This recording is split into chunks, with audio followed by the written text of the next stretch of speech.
High everyone, नमस्ते सबैजनालाई अनि welcome to my first mini blog. आज भने मैले घरमै चिकन चाउमिन बनाउने सानो प्रयास गरिरहेको छु। अनि घरमै चाउमिन बनाउँदा चाहिँ आफूलाई मनपर्ने सबै कुराहरू राख्न पाउने नि त। अनि यो चाहिँ फाइदा भयो। म चाहिँ मास्टर सेफ चाहिँ गरिरहेको छु कि प्याज काट्नको लागि, तर त्यसरी काट्न चाहिँ आउँदैन मलाई होइन।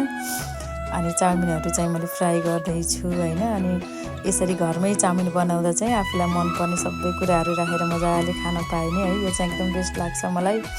अनि मेरो बच्चाहरूलाई पनि एकदमै मनपर्छ घरमै बनाएको चाउमिन खानको लागि। अनि चाउमिनहरू त मैले बनाउँदैछु, यता मासु पनि फ्राई गरेर सकेँ, यता केटाकेटीहरू पनि तयारी गरिरहेको छु। अनि चाउमिन चाहिँ फ्राई गर्दैछु मैले होइन।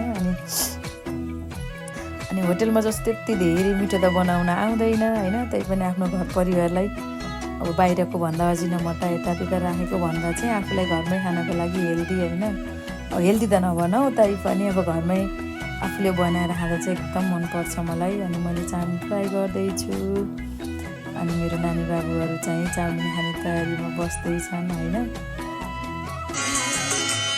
अनि आज शनिबारको दिन घरमा सबैजना भएको बेलामा यसरी बनाएर खाँदा पनि आनन्द लाग्छ होइन। अनि चाउमिन चाहिँ फ्राई गरिसकेँ मैले।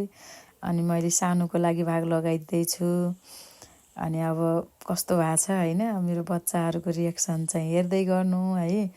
अनि चाउमिन चाहिँ रेडी भइसक्यो, मैले चाहिँ भाउ लगाउँदैछु। अनि मेरो नानीले चाहिँ खाँदैछ ऊ मिठो मिठो भनेर। अनि यता हामी बुढाबुढी पनि बसेर खान थाल्यौँ होइन। अनि के भन्नुहुन्छ ल बुढोले। अनि मलाई चाहिँ मन पर्यो, मलाई चाहिँ घरमै बनाएको चाउमिन मनपर्छ बाहिर भन्दा चाहिँ। अनि बुढोलाई चाहिँ मन पर्यो अरे, एकदम मिठो छ भनेर भन्नुभएको छ। अनि भोक पनि लागिरहेको थियो। अनि हामी चाहिँ खाँदैछौँ यो चाउमिन होइन। साथीहरू तपाईँहरूलाई कस्तो लाग्छ हाम्रो भिडियो। अनि हामी सबै बाबु नानी म सबै भएर यसरी चाउमिन खायौँ। आज शनिबारको दिन सबै घर परिवारसँगै बसेर यसरी हामी बसेर खान पाउँदैनौँ, सधैँ पसलमा नै व्यस्त हुन्छौँ कि है।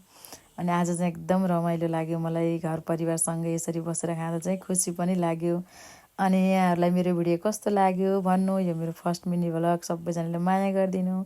Thank you.